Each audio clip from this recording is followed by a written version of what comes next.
একটি নির্জন দ্বীপ যেখানে শান্তির খোঁজে আসা কয়েকটি পরিবার জড়িয়ে পড়ে লোভ, বিশ্বাসঘাতকতা আর রহস্যময় একটি জালে। আজকের গল্পটি একটি সত্য ঘটনার উপর ভিত্তি করে গড়ে উঠেছে, যেটা আপনার গায়ের লোম খাড়া করে দেবে। তাহলে চলুন কথা না বাড়িয়ে শুরু করা যাক আজকের আমাদের ভিডিও।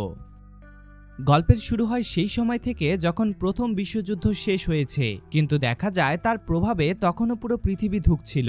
মানুষ কোনোভাবে নিজের জীবন গুছিয়ে নেওয়ার চেষ্টা করছিল।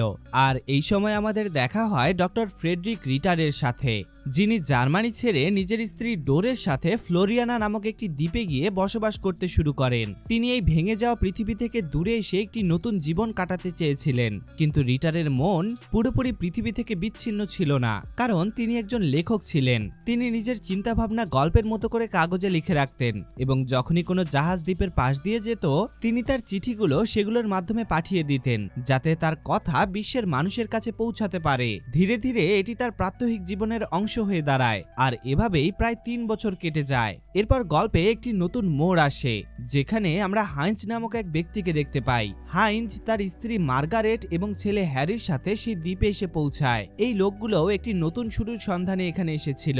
এই পর্যন্ত রিটার যা কিছু লিখেছে তা বাইরে গিয়ে খবরের কাগজে ছাপা হতে শুরু করেছিল, আর এই কারণেই মানুষ এই জায়গাটি সম্পর্কে জানতে পারছিল।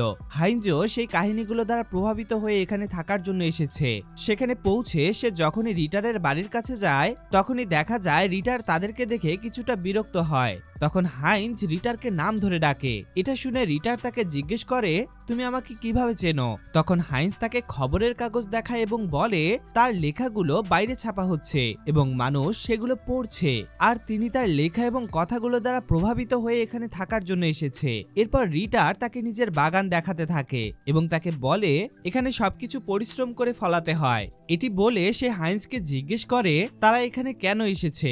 তখন হাইঞ্জ বলে তার ছেলে অসুস্থ এবং তারা চিকিৎসার বিশাল খরচ বহন করতে পারছিল না, তাই তারা সবকিছু বিক্রি করে এখানে আসার সিদ্ধান্ত নিয়েছে। তার কথা শুনে রিটার তাকে বলে এই জায়গায় পানির খুবই অভাব এবং খাওয়ার জন্য শুধু 2টি ঝর্ণার উপর নির্ভর করতে হয়। তবুও তিনি তাদের সাহায্য করতে রাজি হন। তিনি নিজের গাধার উপর তাদের মালামাল তুলে নেয় এবং তাদেরকে দ্বীপের অন্য প্রান্তে একটি পাহাড়ি এলাকায় নিয়ে যায়। সেখানে একটি বড় গুহা ছিল, যেখানে রিটার তাদেরকে বলে আপাতত তোমরা এখানে থাকতে পারো, কিন্তু বন্য পশু পাখি থেকে সাবধানে থাকতে হবে। সেখানে পানির খুবই সামান্য উৎস ছিল, যেটা দিয়ে শুধুমাত্র তৃষ্ণা মেটানো যেত।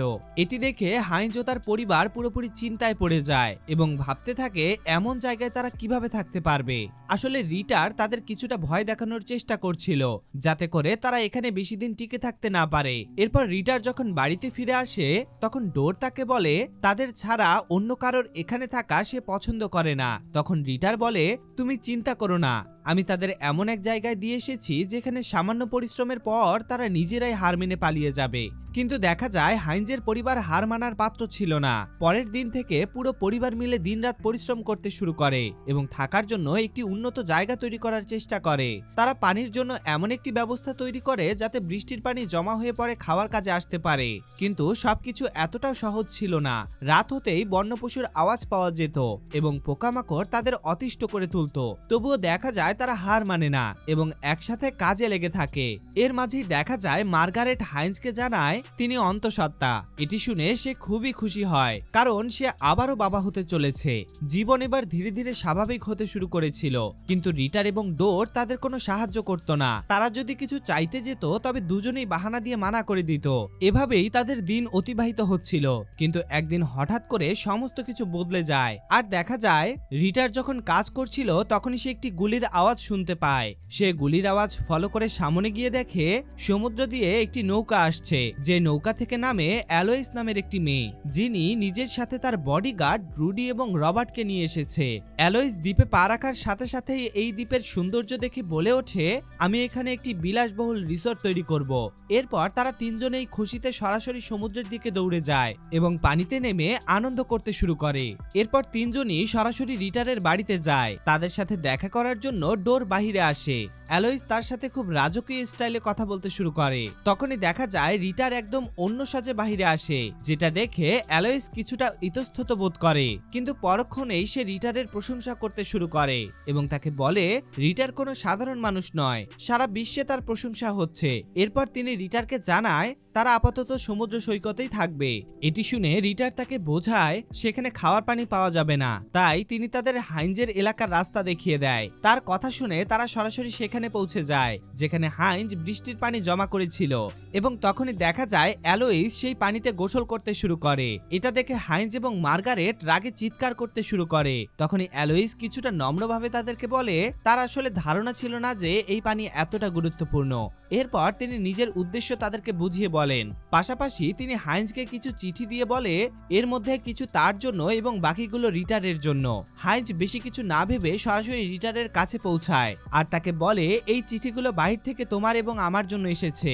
কিন্তু দেখা যায় চিঠিগুলো আগে থেকেই খোলা ছিল, যেটা দেখে তাদের মনে কিছুটা সন্দেহ হয়। তখন রিটার জিজ্ঞেস করে যখন এই মেয়েটি নিজে তার কাছে এসেছিল তখন সে কেন এগুলো তাকে দেয়নি। হয়তো সে ইচ্ছে করে এমনটা করেছে যাতে করে আমাদের দুই পরিবারের মধ্যে ভুল বোঝাবুঝি তৈরি হয়। এরপর হাইঞ্জ সরাসরি অ্যালোইসের কাছে যায় আর তাকে জিজ্ঞেস করে তুমি কেন এমনটা করছো।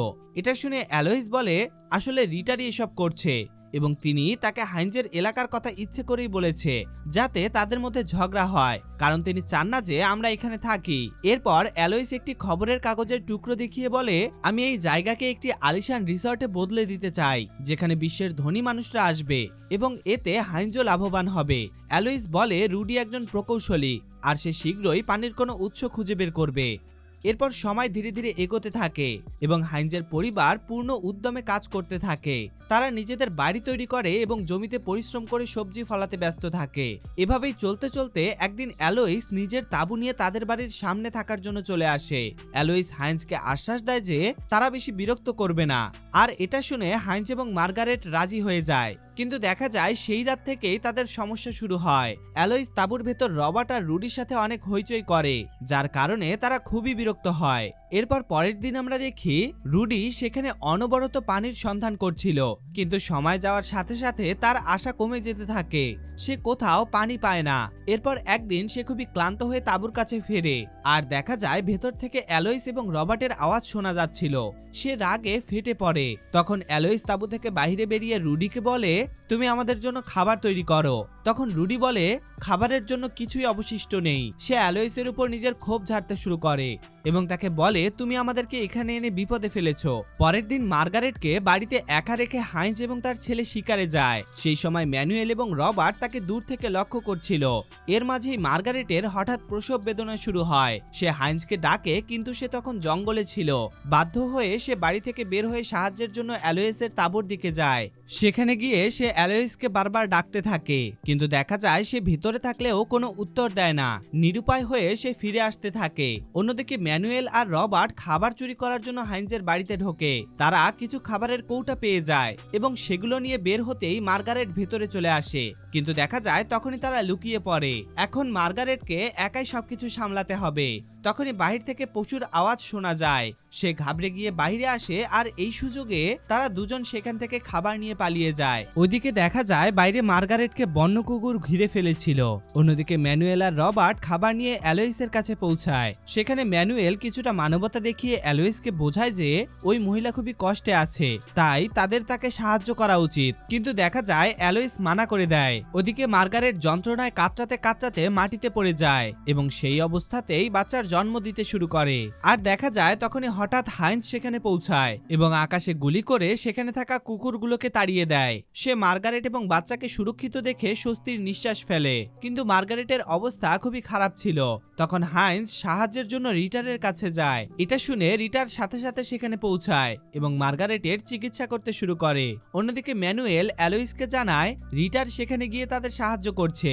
এটা শুনে অ্যালোইস রেগে যায় এবং বলে তারা যদি একে অপরের সাহায্যকারী হয়ে যায় তবে তার খেলা নষ্ট হয়ে যাবে। তখন ম্যানুয়েল এর প্রতিবাদ করলে অ্যালোইস তাকে চাকরি থেকে বের করে দেয়। সময় গড়াতে থাকে এবং প্রচন্ড গরমে দ্বীপে খরা দেখা দেয়। পানির ছোট ছোট উৎস শুকিয়ে যেতে থাকে, এমনকি রিটারও তার বই লিখতে পারছিল না। এরই মাঝে রুডি হাইঞ্জের বাড়িতে এসে খাবার চায়, কারণ সে অনেকদিন থেকে খায় না। তারা তাকে খাবার খেতে দেয়। খেতে খেতে রুডি অ্যালোইসের আসল সত্য ফাঁস করে দেয়। অ্যালোইস আগে একজন ডান্সার ছিল এবং সে মিথ্যে আভিজাত্যের অভিনয় করে এবার অ্যালোইসের আসল রূপ সামনে আসতে থাকে। এরপর গল্পে অ্যালান হ্যানকক নামে একজন ধনী ব্যবসায়ীর আগমন ঘটে। খবর পাওয়া মাত্রই অ্যালোইস সবকিছু ঠিকঠাক করে যাতে তার সামনে নিজেকে ভালো প্রমাণ করা যায়। কিন্তু অ্যালেন মূলত রিটারের সাথে দেখা করতে এখানে এসেছিল। তিনি রিটারের জন্য অনেক প্রয়োজনীয় জিনিস এবং খাবার নিয়ে এসেছিল। সেই রাতে একটি উৎসবের আয়োজন করা হয় যেখানে অ্যালেন সবার প্রশংসা করে। পার্টি শেষ হওয়ার পর অ্যালোইস অ্যালেনের কাছে যাওয়ার চেষ্টা করে, কিন্তু অ্যালেন তার অভিনয় ধরে ফেলে এবং তার প্রস্তাব প্রত্যাখ্যান করে দেয়। এতে অ্যালোইস খুবই অপমানিত বোধ করে। পরের দিন সকালে অ্যালেন দ্বীপ ছেড়ে চলে যায়। এরপর রিটার বাড়ি ফিরে দেখে অ্যালেন যে খাবারগুলো তার জন্য নিয়ে এসেছিল সেগুলো উধাও হয়ে গেছে। এটা দেখে তিনি হাইন্সের কাছে গিয়ে জিজ্ঞেস করে এবার সিদ্ধান্ত নিতেই হবে হাইন্স কার পক্ষে। তখন হাইন্স রিটারের সাথ দেয় এবং তারা বন্দুক নিয়ে অ্যালোইসের কাছে যায়। সেখানে যাওয়ার পর উল্টো অ্যালোইস তাদের একে অপরের বিরুদ্ধে উস্কে দেওয়ার চেষ্টা করে, যেখানে রবার্টও বন্দুক তাক করে। প্রকার মারামারি শুরু হয় যার কারণে হাইন্স রবার্টকে হত্যা করে দেয়। অ্যালোইস বাইরে এসে সব দোষ রবার্টের উপর চাপানোর নাটক করে এবং তাদের ব্যবসার প্রস্তাব দেয়।